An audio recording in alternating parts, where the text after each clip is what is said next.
हरे कृष्ण। तो विगत लगभग 2 हफ्ता से हम लोग प्रहलाद महाराज के द्वारा उपदिष्ट नवधा भक्ति के 9 अंग के ऊपर चर्चा कर रहे हैं। प्रथम अंग श्रवण के ऊपर हम चर्चा किए थे, तो अंतिम अंग आत्मनिवेदन के ऊपर भी हमको चर्चा करना पड़ रहा है। आज महीना का आखिरी दिन भी है तो आत्मनिवेदन श्लोक आप कई बार दोहरावृत्ति कर चुके हैं, इसलिए इसके ऊपर नहीं जाते हैं।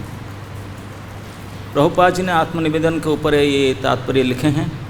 आत्मनिवेदनम, जब किसी में भगवान की सेवा करने के अतिरिक्त कोई इच्छा नहीं रहती तो वह अपना सर्वस्व भगवान को अर्पित कर देता है और हर कार्य भगवान को प्रसन्न करने के लिए करता है। यह अवस्था आत्मनिवेदनम है। ऐसा भक्त उस गाय के तुल्य है जिसकी रखवाली उसका स्वामी करता है। अपने स्वामी की देख रेख में गाय को आपने उदर पूर्ति की कोई चिंता नहीं रह जाती। ऐसी गाय अपने स्वामी के प्रति सदैव समर्पित रहती है और कभी भी मनमाना कार्य नहीं करती, केवल स्वामी के लाभ के लिए ही हर कार्य करती है। इसलिए कुछ भक्त भगवान को शरीर अर्पण करने को आत्मनिवेदनम मानते हैं, और जैसा कि भक्ति विवेक ग्रंथ में बतलाया गया है, कभी कभी भगवान को आत्मा का समर्पण आत्मनिवेदनम भी कहा जाता है।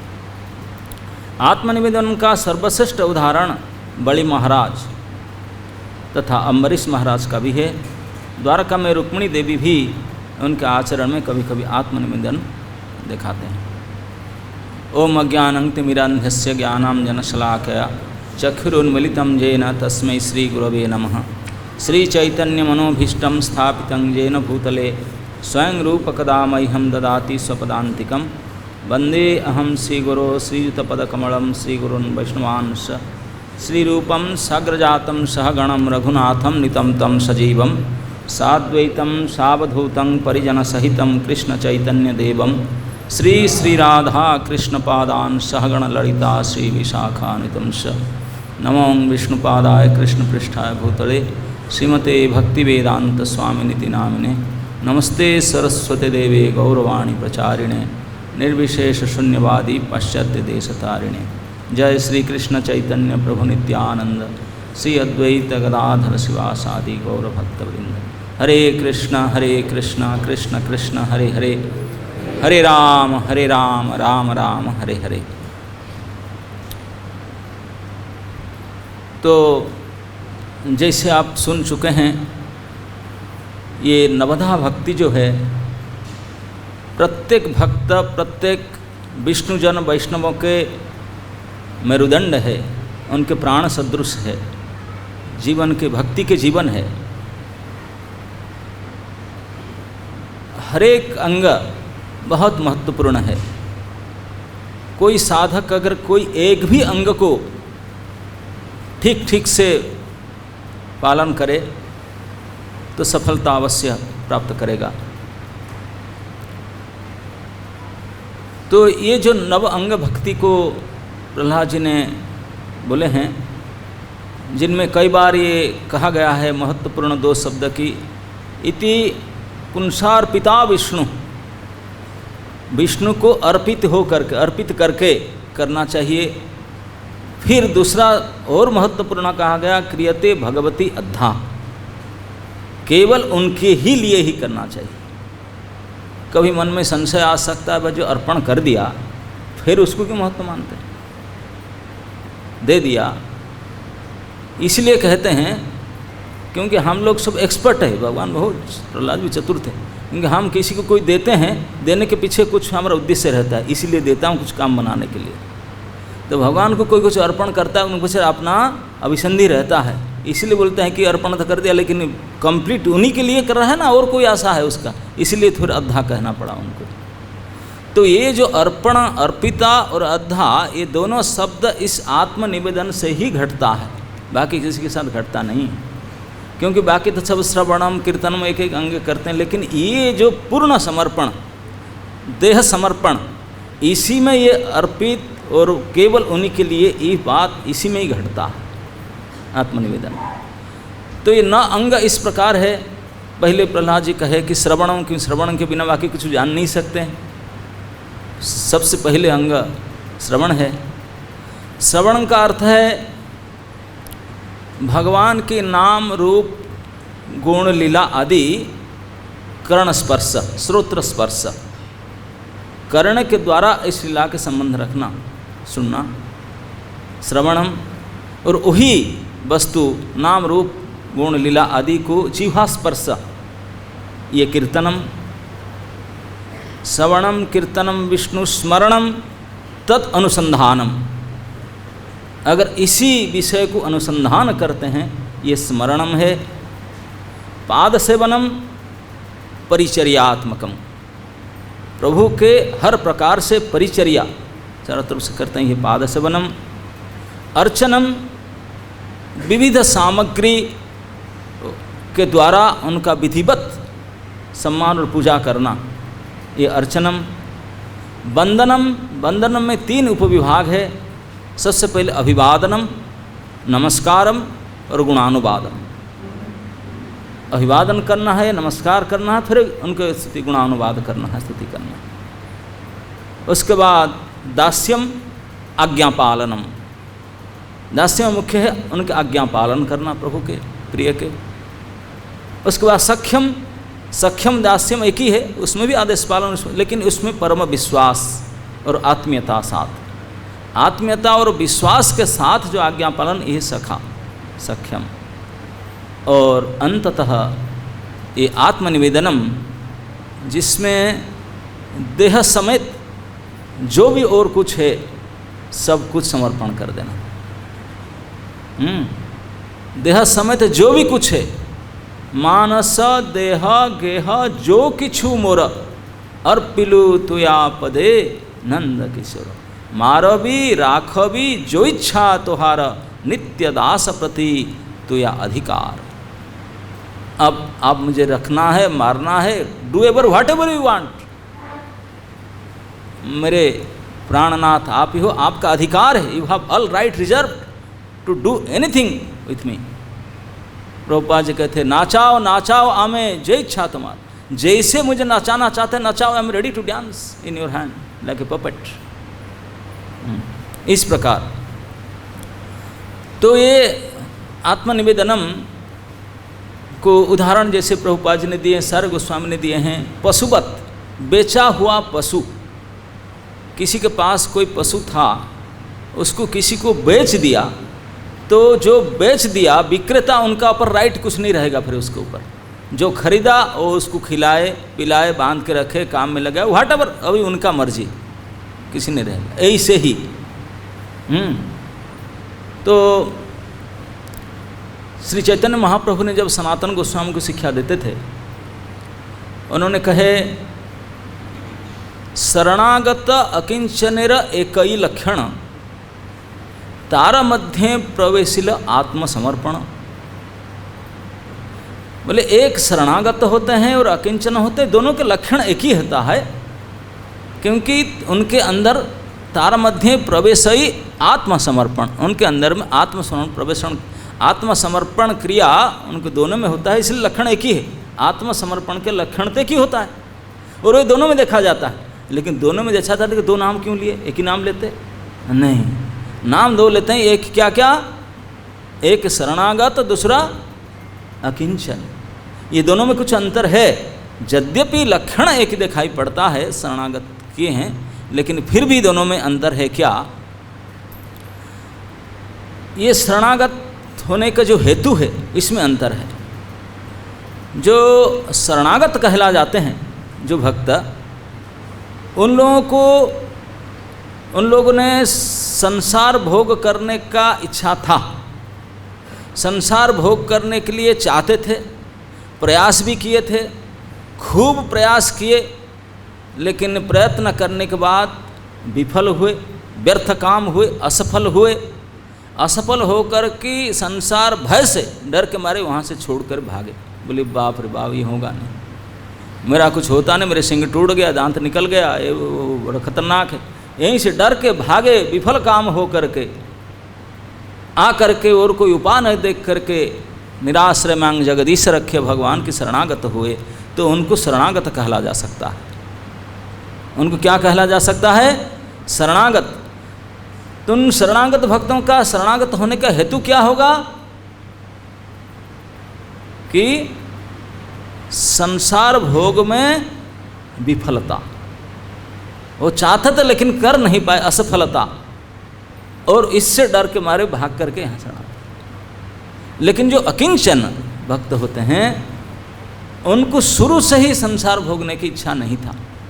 उन्होंने अपने स्वरूप संबंध अनुसार कृष्ण भक्ति, कृष्ण सेवा को ही अपने धर्म माने, सहज क्रिया माने, और इसमें ये संसार विषय सुख प्रतिकूल है, ये रोड़ा डालता है, इसलिए उसको छोड़ना चाहते हैं। बोले ना, ये गड़बड़ करता है, इसकी वजह से मैं कर नहीं पाता हूँ ठाकुर जी की सेवा, इसलिए निष्पृह होकर के उसको छोड़े। शुरू से उनका इच्छा संसार भोग में नहीं था, कृष्ण सेवा का इच्छा था। तो उन्होंने आकर कृष्ण को समर्पण किया, तो समर्पण किए, शरणागत हुए। तो वो जो शरणागत किए, षडांग शरणागति दोनों तो करते हैं, लेकिन दोनों के शरणागति के हेतु के अगर देखें तो देखा जाता है जो अकिंचन भक्त है उनके शरणागत होने का हेतु है कृष्ण की सेवा, और जो शरणागत भक्त है उनका शरणागत होने का हेतु है संसार भोग की असफलता, भय। तो इसलिए दोनों में अंतर है, लेकिन अभी कार्य एक ही कर रहे हैं, भगवान के शरणागत होते हैं। जब शरणागत होते हैं तो शरणागति के जो षडलक्षण है, षडांग शरणागति, आनुकूल्य से संकल्प, प्रतिकूल्य से वर्जनम, कृष्ण रखेति इति विश्वासो, और गोतृप्ते वर्णम तथा आत्मनिक्षेप कार्पण्यम षड्विधा शरणागति। जो भगवान की सेवा के लिए फेवरेबल है, अनुकूल है, उसको स्वीकार करना, जो अनुकूल नहीं, प्रतिकूल है, उसको त्याग देना, और कृष्ण ही मेरा एकमात्र रक्षण करेंगे, करते ही हैं, करेंगे, ये प्रगाढ़ विश्वास पालन करना। गोतृप्ते कृष्ण ही अकेले मेरे रक्षा करता, पालन करता, पोषण करता, एवरीथिंग, इस भाव में उनको वर्ण करना, ये गोतृप्त वर्णन। तथा आत्मनिक्षेप होता है आत्मनिवेदन, पुनः शरणागत हो जाना। और कार्पण्यता, हे कृष्ण मैं महाअभिमानी, अहंकारी, अपराधी, घमंडी, तेरे भक्ति करने में ये सब वध होता है, please help me, please save me, कृपा करो, बचाओ मुझे, कैसे भी कैसे भक्ति में लगाओ, इस प्रकार गिड़गिड़ा हट कर रो कर जो प्रार्थना, दैन्य बोध दिखाना, इसे कहते हैं दैन्य, आत्मनिको, कार्पण्यता। ये तो इस प्रकार शरणागति के ये क्रिया हैं। इसमें एक है आत्मसमर्पण। आत्मसमर्पण में मुख्यतः कायिक समर्पण, देह समर्पण, क्योंकि बाकी जो श्रवण, कीर्तनम, अंदनम, वंदनम, अर्चनम, इसमें सब बाकी सब तो हो गया, लेकिन शरीर को भी अपना मान के रखे थे। इस शरीर को ही सो मुठ उनको दे देना, और दे देना मतलब ऐसे दे देना कि अब उन्हीं के हाथ में छोड़ देना, हमारा कुछ भी नहीं रह जाना। हमारा बोलिते प्रभु आरा किछु ना, मेरा कहने के लायक में मेरा कुछ और है ही नहीं, इसी को तो अकिंचन कहते हैं। अकिंचन का अर्थ है किंचित मात्र भी मेरा है, ये कुछ नहीं, अरे तेरा घर बाड़ी है सब मेरा नहीं है, ठाकुर जी का है।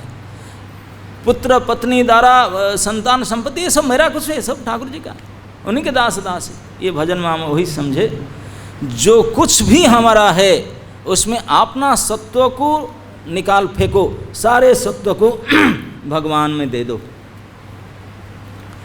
इस प्रकार के समर्पण अपने गोस्वामी लोग ने आत्मसमर्पण को अर्थ किए हैं 3 भाग में। बोले आत्मसमर्पण क्रिया में 3 क्रिया है। क्या? सबसे प्रथम क्रिया है जो आत्मसमर्पण कर देते हैं, उनका प्रथम क्रिया है निज इंद्रिय सिद्धि निमित्तार्थ चेष्टा के अभाव। Try to understand. अपनी इंद्रिय तृप्ति, अपने सिद्धि के लिए किसी प्रकार के कार्य या चेष्टा का इच्छा के अभाव करना ही नहीं है। कोई चेष्टा के अभाव, इच्छा के अभाव, अपने प्रीति के लिए, अपने इंद्रिय तृप्ति, अपने सिद्धि के लिए कोई प्रयास ही नहीं करेंगे, प्रथम लक्षण। दूसरे लक्षण है आप स्वय साधन और साध्य, अपना साधन और साध्य, साधन साध्य समझते हैं ना, साधन मतलब उपाय और साध्य मतलब जो लक्ष्य है। अपना पूरे जीवन अवधि में जो उपाय है, जो साधन है और जो साध्य है, जो लक्ष्य है, वो दोनों को प्रभु में अर्पण कर देना। उभय भगवत अर्पित, दोनों उनके ही है, क्योंकि मेरे संपूर्ण जीवन का हर प्रकार के साधन भी वही उनके लिए है और लक्ष्य भी वही उनके खुशी है, बस और कुछ नहीं। और तीसरे प्रकार के है कि केवल तत्प्रत्यार्थे, तद अर्थे, उन्हीं के लिए, प्रिय के प्रसन्नता के लिए जावतीय सकल चेष्टा की तत्परता। हमारा इंद्रियों की, मन की, बुद्धि की जो भी कुछ क्रियाएं हम करेंगे केवल ही केवल उनके खुशी के लिए, और किसी हमारा चेष्टा ही नहीं। जो भी कुछ हमारा शारीरिक अंग प्रत्यंग, मन, बुद्धि, इंद्रियां जो कुछ हम करना चाहेंगे तत्प्रत्यार्थ है, उन्हीं के लिए, और कोई उद्देश्य है ही नहीं। ये तीन प्रकार के हेतु जब करके कोई काम करता है तो उसको बोलते हैं समर्पित, ये शरणागत। और भक्ति विनोद ठाकुर तो यहाँ तक दावा कर कहते हैं षडांग शरणागति हईबे जहार, षडांग शरणागति हईबे जहार, ताहार प्रार्थना सुने से नंद कुमार, ताहार प्रार्थना सुने से नंद कुमार। नंद कुमार भगवान कृष्ण केवल उन्हीं के बात को सुनेंगे, उनके एप्लीकेशन को एक्सेप्ट करेंगे, बाकी सब रिजेक्ट डस्टबिन में जाएगा, स्वीकार ही नहीं करेंगे। किनका? जिनका ये शरणागति हुआ हो, शरणागत भक्तों की बात सुन, नहीं तो बाकी की सुनते ही नहीं। तो इस प्रकार बेचे हुए पशु के समान शरणागत हो जाना, समर्पित हो जाना, सब कुछ कायिक, वाचिक, मानसिक उन्हीं को दे देना, जो कुछ हमारा है सब कुछ देह समर्पित कर देना। तो इसमें उदाहरण दिया गया बलि महाराज का। आत्मनिवेदन के आचार्य महाराज बलि है।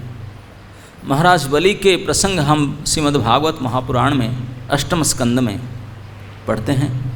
अंतिम भाग में लगभग 15 से लेकर के 23-26 तक ये 9 अध्याय में बलि महाराज का चरित्र व्याख्या किया गया है।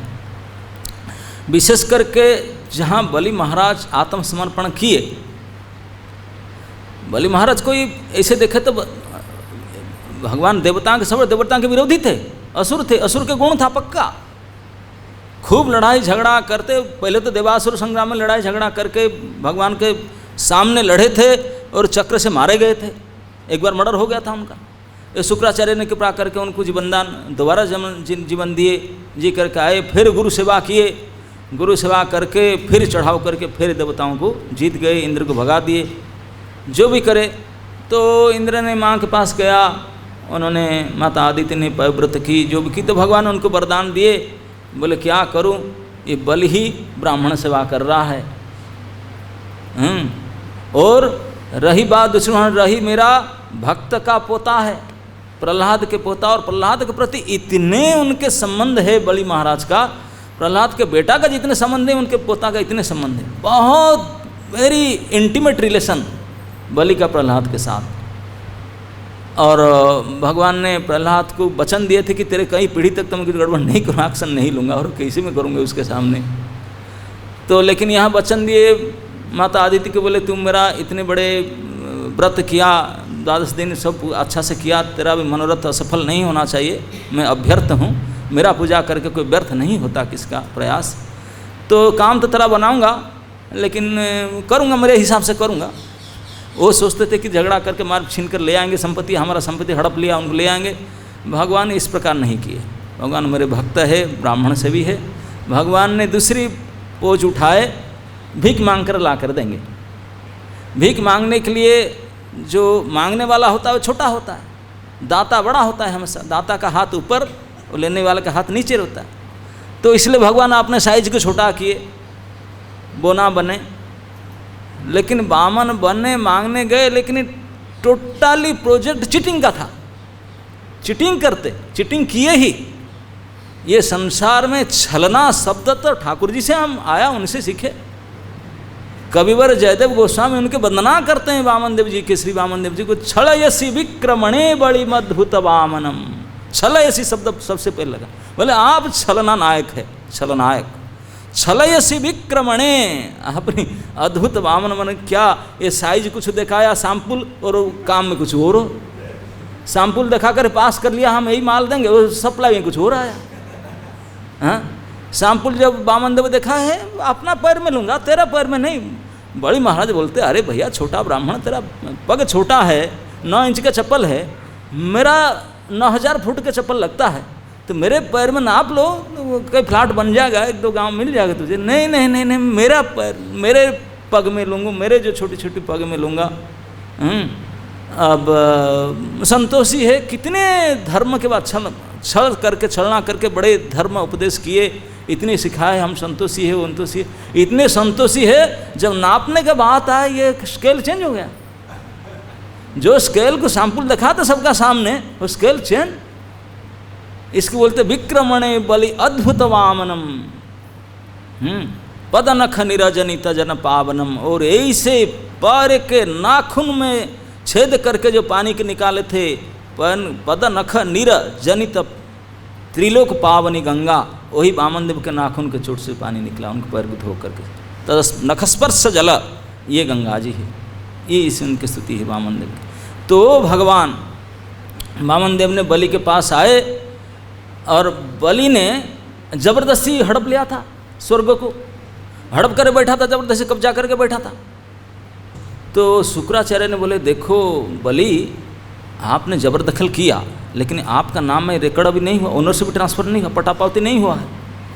पक्का रिकॉर्ड आप नाम में कर लो, फिर तो कोई गड़बड़ नहीं होगा ना। कैसे करूं, मेरे नाम में रिकॉर्ड कैसे हूं ना। रिकॉर्ड करने के लिए इंद्र पद के लिए शतक्रतु होना चाहिए। 100 यज्ञ कर लो, 100 यज्ञ करने से तेरा नाम से पक्का रिकॉर्ड हो जाएगा, फिर तो कोई गड़बड़ नहीं होगा। हाँ, फिर कराओ, नाम फटाफट करवाता हूँ, कोई डिस्टर्बेंस से फटाफट। और शुक्राचार्य ने आपने सगे संग ब्राह्मणों से बुला करके फटाफट सफल यज्ञ, क्योंकि त्रिलोकाधिपति बलि थे, कोई गड़बड़ था नहीं, सफल काम होकर यज्ञ करते गए। अभी 99 यज्ञ हो चुका है, 100th का बारी पड़ा है। भगवान ने वामन बन करके लेट नहीं किए, पैदा होते ही अपने साइज को छोटा किए, जेन्यू संस्कार किए, फटाफट बढ़े, और मम्मी पापा को देखे भी नहीं, बोले नहीं अब इमीडिएट एक्शन, सीधा वहीं से भागे। मतलब बड़ू घर उपनयन संस्कार ही हो तो तुरंत वही मेखला वस्त्र जेन्यू, एक जो स्टूडेंट लाइफ, ब्रह्मचारी लाइफ में तो स्टूडेंट बन करके सीधा गए अब भृगु क्षेत्र, आजकल कहते हैं भारत जो भी हो, जहाँ नर्मदा नदी समुद्र में, वहाँ पर भृगु कक्ष में जाकर सीधा पहुँचे, जाकर वेद पाठ करे। जैसे कोई इन्वाइटेड थे नहीं, कोई इन्विटेशन लेटर था ना, गेट पास था, कुछ नहीं था, आधार कार्ड भी नहीं था, ऐसे वेद पाठ किए। ऐसे ब्राह्मण, जो ब्राह्मण अंदर यज्ञ भंग करते होता, उद्गाता, दुर्जीव, वो सबका स्वाहा नहीं कर पाए। ये साउंड कहाँ से आ रहा है? जो संकल्प जितने बैठे थे सब चकित हो गए, ये सिक्योरिटी तक भी देखने लगे, ये कौन है? ये छोटा सा साइज का ब्राह्मण, बड़े तेजस्वी, अपना वोल्टेज खूब बढ़ाते। उठ करके सारे जागे के ब्राह्मण, राजा रानी तक सारे वीआईपी सब गए, जाकर उनको रिसीव करके लाए। महाराज बलि स्वयं सपत्नी को उनको पदधूत किए। अब सबसे पहले काम हुआ भगवान ने छलन का, आपने पैर धो करके पानी उनको पिलवा दिए और सुबह बोले खत्म, बुद्धि सारे खत्म, शुद्ध हो गया। और क्या, भगवत पदजल जिसका अंदर गया वो रहेगा कुछ कड़मस, बिल्कुल क्लीन कर दिए। गुरुजी तो पिए नहीं थे जल, बलि महाराज अपने सपत्नी के पिए थे, इसलिए दोनों का पति पत्नी का चित्त कंप्लीट रूप में शुद्ध हो चुका था। सबसे पहले भगवान ने ये करा दी, किसी को नहीं पता था।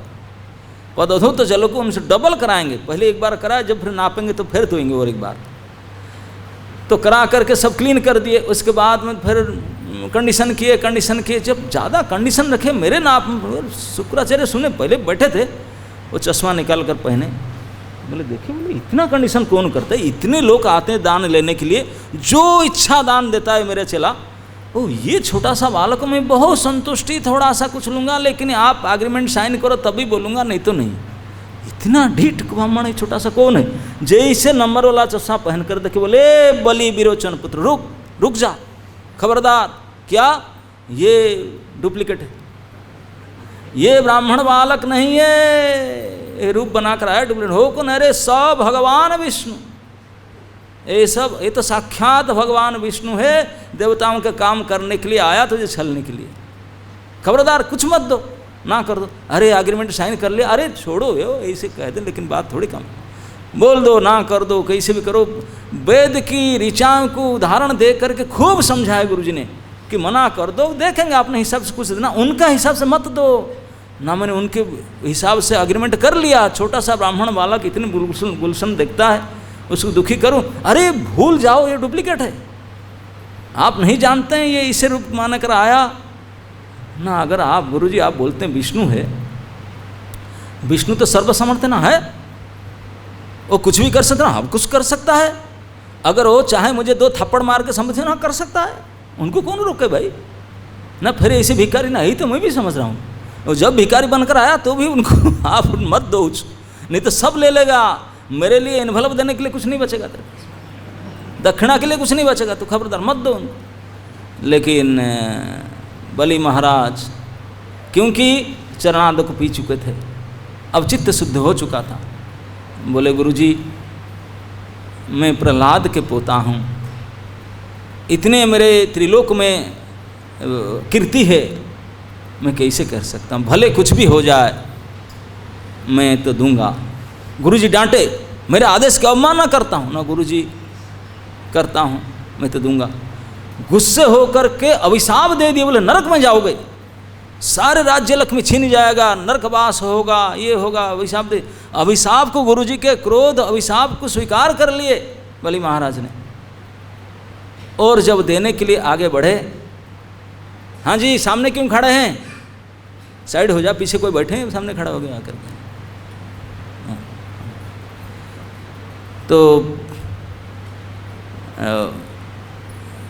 तो बलि महाराज ने देने के लिए तैयार हो गए। शुक्राचार्य का फिर भी उनके शिष्य के प्रति प्रेम नहीं जा रहा था, गाली अभिशाप देने के बाद में, त्यागने के बाद भी शुक्राचार्य जब शंख में लेकर अर्घ्य जल दे रहे थे, फिर भी मन नहीं माना, मक्खी बन करके वहाँ बैठ, बोले पानी नहीं गिराएगा तो साइन नहीं होगा। वो डाल रहे थे, पानी नहीं गिर रहा था क्योंकि उस छेद को रोक दिए थे। भगवान बोले कोई बात नहीं है कि कुशग्रास लेकर के मार दिया, उनकी एक आँख फूट गया इसलिए शुक्राचार्य की एक आँख नहीं है, एक आँख भगवान ने फोड़ दी। वो भागा दौड़ करके बोला आँख फोड़ दिया मेरा, बोले तू क्यों रोक रहा था।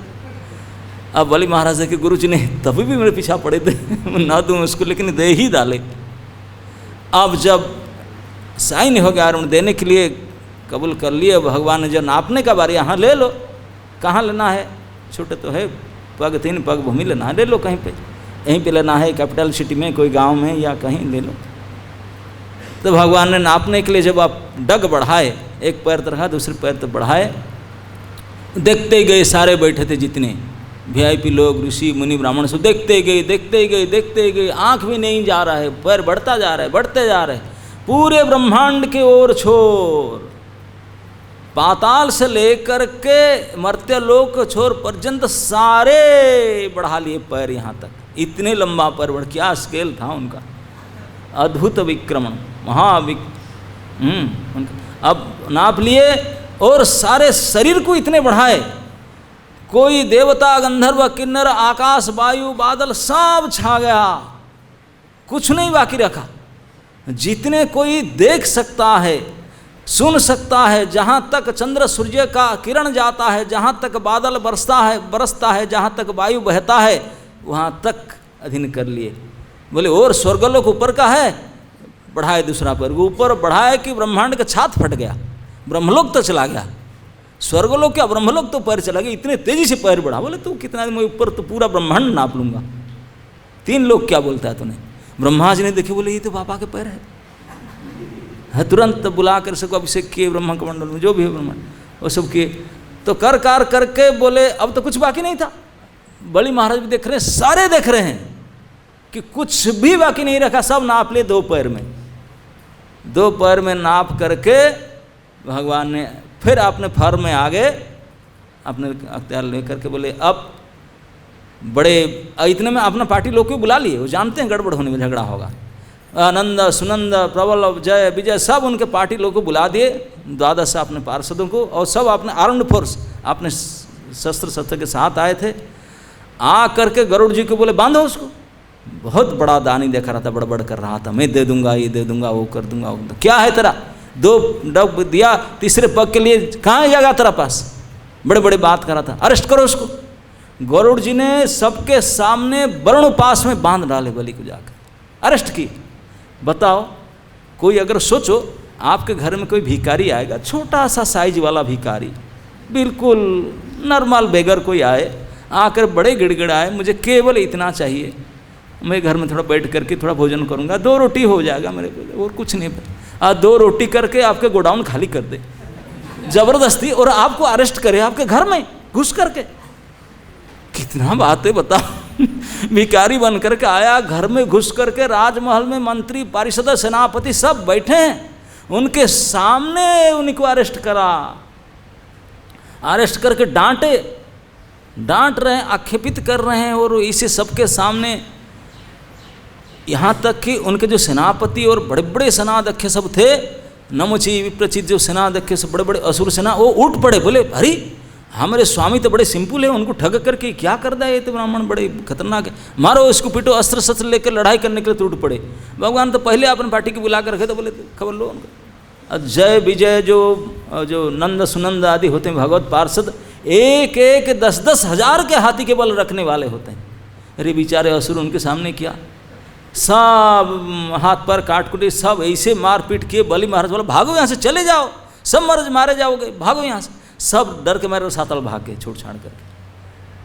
अब सबको मार पीट भगा दिए, कोई नहीं रखे, और जो भी थे उनके सामने ऐसे डांट पीट करके, यहाँ तक कि बहुत डांट कर बोल रहे थे, तू ऐसे बड़ी बड़ी बात कर रहा था, तू झूठ बोल रहा है, झूठा कहीं के, तेरे गुरुजी ने तुझे त्याग दिया, अब नरक जाओगे, तो ये सब करना पड़ेगा, ऐसे करके डांट करके बोल रहे थे। तू तीसरा पग कहाँ है, तो ऐसे डांट पीट कर जब बोले भगवान ने, बलि महाराज ने कहे प्रभु गुरुजी ने मुझे वार्निंग तो पहले दिए थे, मैं फिर भी समझ गया था, लेकिन फिर भी मैंने राजी हुआ देने के लिए, और तो सरासर दुनिया को पता है आपने चीटिंग करके मेरे से सब ले लिया।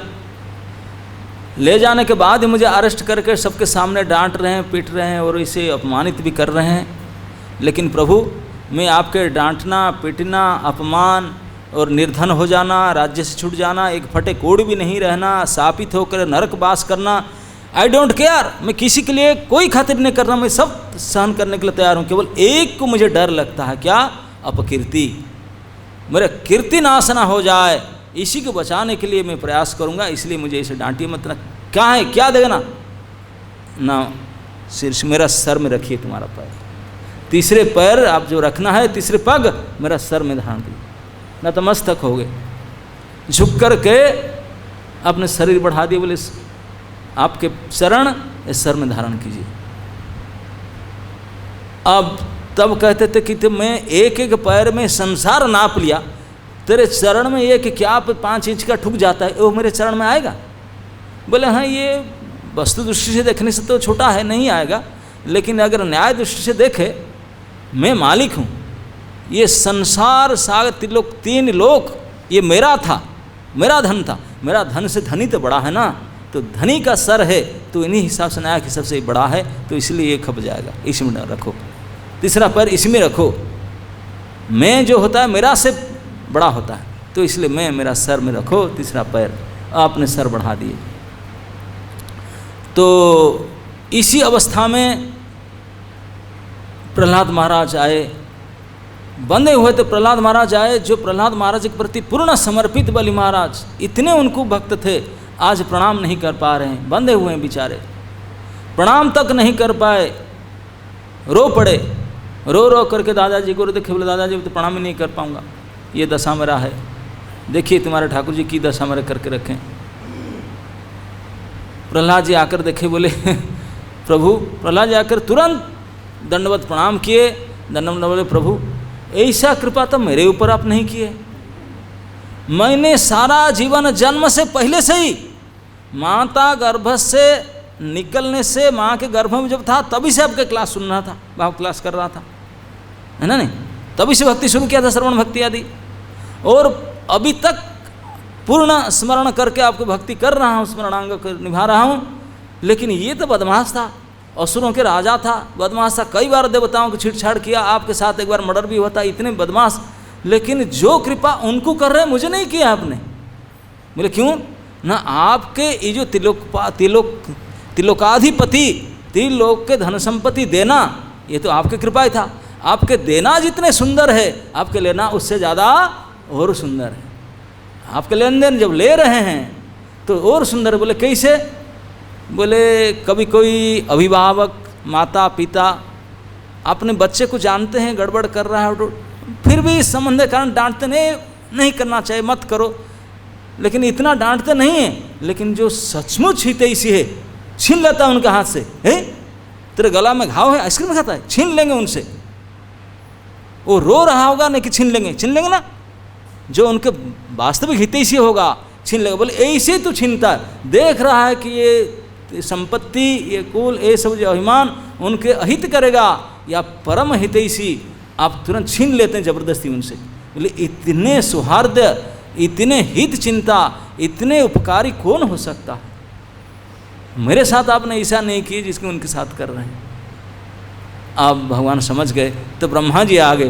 ब्रह्मा जी आकर के बोलना चाह रहे थे, विंध्यावली आ गए, बलि पत्नी आकर तुरंत भगवान को बोली, बोले प्रभु ये देखिए मेरे पति निर्लज्ज कहीं का है, बेशरम है, अपने पति को डांटी आकर। बोले बोल रहा है कि मेरे सर ले लो, ये तेरा शरीर तेरा बाप का है, तेरा है क्या? ये संपूर्ण संसार उन्हीं का है, उनके खेलने के लिए, उनके भोग के लिए बना रखे हैं, ये शरीर भी उनका है, तेरा है क्या? तू देने के लिए राजी होता? तू देने वाला हो कौन? तेरा है क्या? इस संसार में हमारा कुछ भी नहीं है, तू क्या देगा? सर बढ़ा देता है, वही तो उन्हीं का ही है। बलि महाराज की पत्नी भगवत चरणाद को पान करके इतने शुद्ध बुद्धि थी। तो ब्रह्मा जी ने आकर के ये बात सुन करके प्रहलाद जी के, बलि पत्नी के, बलि महाराज की अवस्था देख कर ठाकुर जी को हाथ जोड़ के बोले प्रभु मैं भी आपके पहले बेटा हूँ, मैं आपके स्वभाव को अच्छी तरह से जानता हूँ, लेकिन आप ऐसे कैसे कर रहे हैं? मैं जानता हूँ। क्या जानते हो? न आपको गंडू स जड़मात्रेण तुलसी दड़मात्रेण जलस्य चुलके नवा। बोले एक तुलसी के पत्ता इतने पानी 10 ग्राम, इतने में कोई नारायण इति समर्पयामि को कर देता है, तो आपने आपको आप दे देते हैं उनको, लो। और वो बेचारा 3 लोगों की संपत्ति सब कुछ दे दिया और उसको बांध कर डांट रहे हैं, पीट रहे हैं। ये तो आपके स्वभाव नहीं है, मैं तो कभी देखा नहीं। ब्रह्मा वाले तू इतना ही देखा, ठाकुर जी तू इतना ही देखा, बाकी नहीं देखा, मेरी असली कृपा तू नहीं देखा अभी। बोले इनसाइड कृपा तू नहीं देखा, एक्सटर्नल कृपा तूने देखा है, केवल इंटरनल कृपा ना जस्या हम अनुकृण्हामि हरिष्ये तद्धनम सने, ये मेरे विशेष कृपा। बोले देखा नहीं? ये बड़ी महाराज मेरे शरणागत भक्तों के ऐसे लक्षण होता है, जिनको मैंने छल किया, उनको पता मैंने चीटिंग किया उनके साथ, आपके साथ चीटिंग करेगा आप केस कर डालेंगे, उनके नाम से नालिश कर डालेंगे। बोले मैं उनके साथ चीटिंग किया और उनको घर में घुस करके चीटिंग करके उनको अरेस्ट किया, मेरे लोगों से, शत्रुओं से, उनको डांटा पीटा, अपमानित किया, लांछित किया, ऐसी दुरावस्था किया, सबसे हीन करा दिया, लेकिन फिर भी वो रोते बिलखते पीछे नहीं हटता है। वो आपने प्रतिज्ञा के व्रती है, आपने प्रतिज्ञा को मिटने नहीं देता, तब भी सर समर्पण मत करता है। प्रभु मेरे सर के ऊपर मुझे मार डालिए, मेरे शरीर भी आपके लिए चलिए, फिर भी मैं प्रतिज्ञा नहीं तोड़ना चाहता हूँ। कई से सत्य प्रतिज्ञा है, सब कुछ लेने पर, इतने तड़ितलांत करने पर भी उन्होंने पीछे नहीं हटा। ये मेरे शरणागत के लक्षण है। हे ब्रह्मा, मैं खुल करके बताता हूँ, मेरे माया को जीत पाना किसी के शक्य में नहीं है, कोई बस में नहीं है, लेकिन इसी ने जीत लिया। ये अत्यंत कष्ट साध्य माया को ये बलि ने जीत लिया है।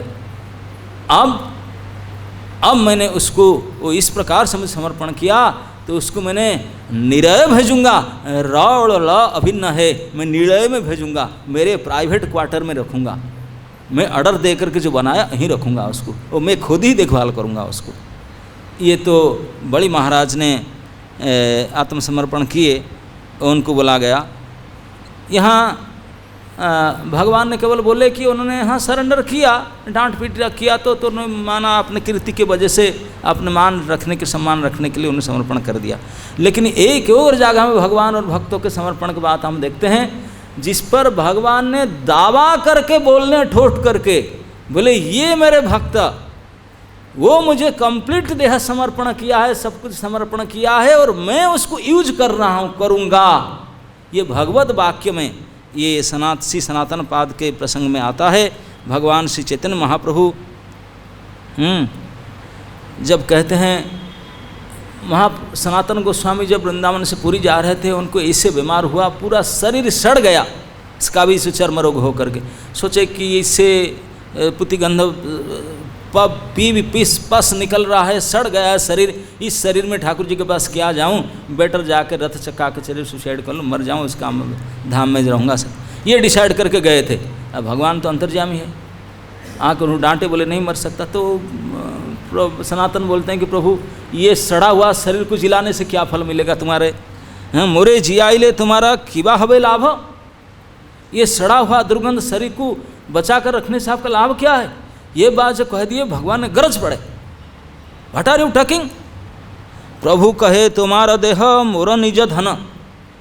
प्रभु कहे तुम्हारा देह मेरा पर्सनल प्रॉपर्टी है, तुम्हारा शरीर it is my personal property. तुम्हारा देह मोर निज धन, भगवान ने दावा करके कहते हैं, मोर निज धन तुम्ही मोरे करिया छ आत्मसमर्पण। आप मुझे दे चुका है, अभी ओनरशिप मेरा है, मेरा राइट है।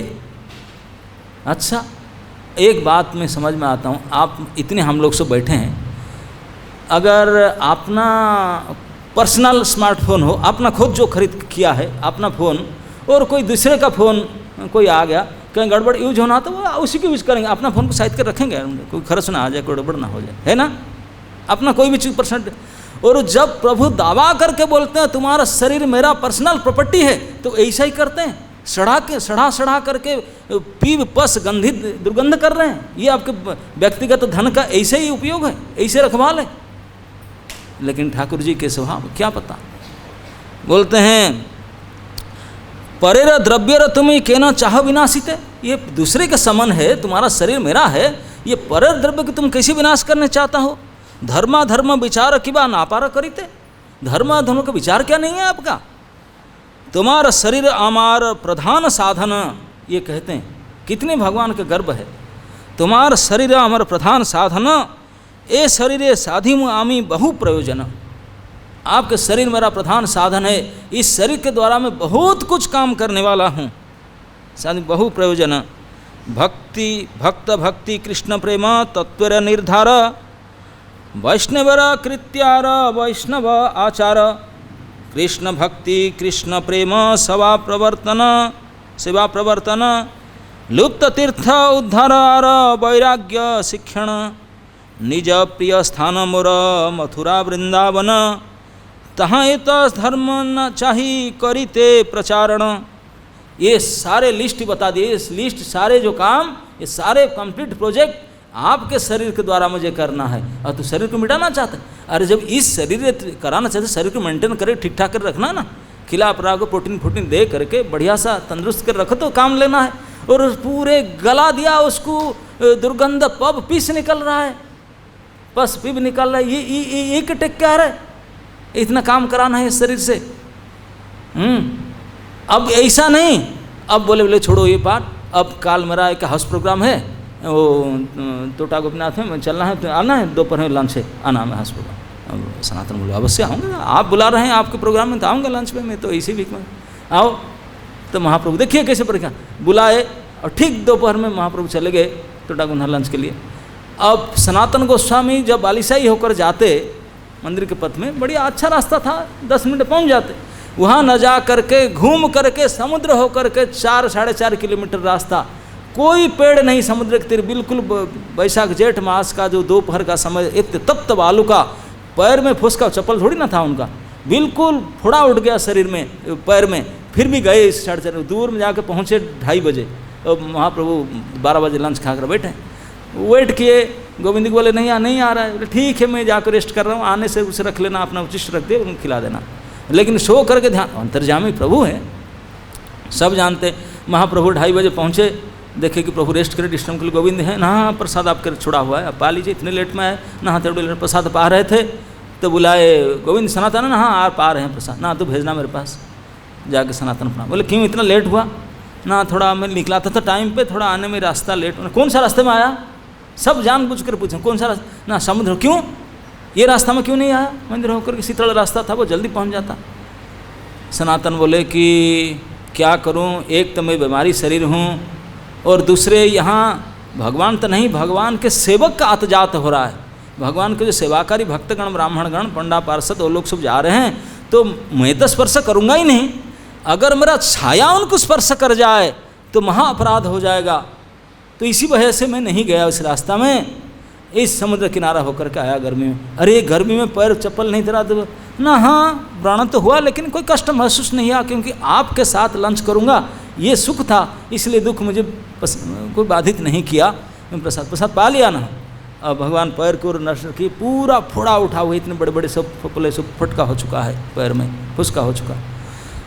देख करके महाप्रभु बेड से उठ करके आलिंगन कर डाले, और वही शरीर को आलिंगन किए जिस शरीर में अभी भी पीप पस निकल रहा था, दुर्गंध पूरे भगवान के शरीर में स्टाम्प सब जर्जर हो गया भगवान के दिव्य कलेवर में, और सारे पव पीस लग गया।